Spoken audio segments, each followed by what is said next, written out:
We're with Abbie Wright, head coach of the Falcons volleyball team. Abbie and the Falcons heading to Colorado this week to start the 2021 fall season.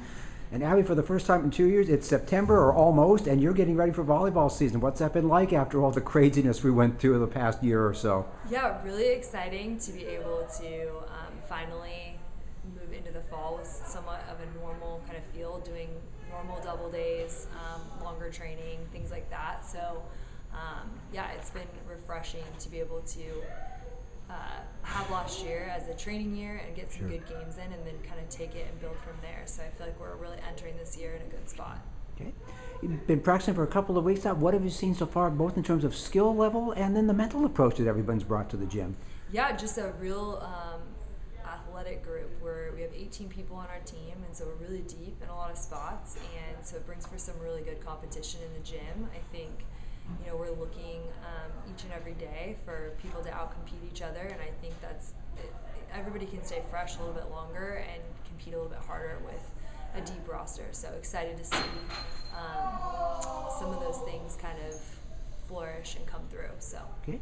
And speaking of competition, you had a chance to see them in 3 competitive just exhibition match, scrimmage type situations. What did you take away from those? Took away just the ability to, we talk about when we play other teams, it's like a chess match on the other side of the net, and so can you figure out the chess match before the other team, makes their move or figures out your move. And so,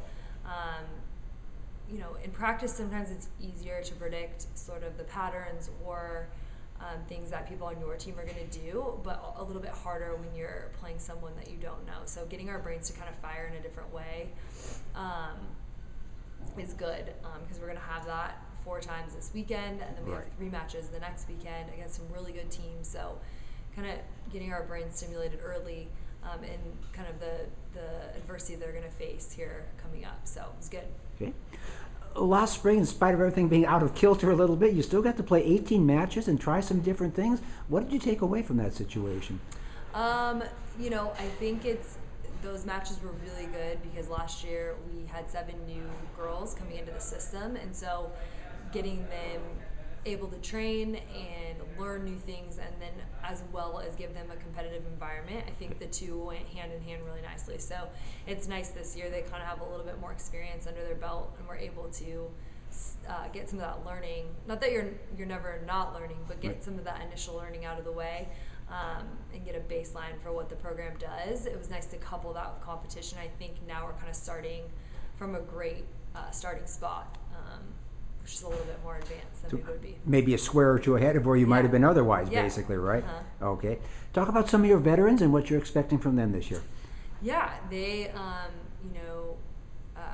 have been in the program for a while, and I think something that they do really well is champion our culture, and they've really bought into these values that we've been talking about for a while. Over COVID, we met with them every week, so from March shutting down in 2020 till the beginning of this season, maybe beginning of this last summer, we met every week and talked about how the team was doing and some of our goals. So I know that they've kind of put in some more hours into just what we were trying to set as a baseline level of expectation of our program and standards and of conduct and things like that. So I really appreciate their heart that they have for the program because they've been invested the longest. So.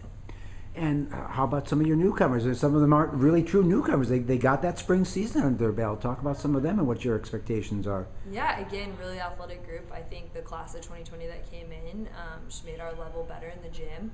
And they didn't have a true double-day season last year, but doing some good things and looking probably older than they are. So really good. Okay.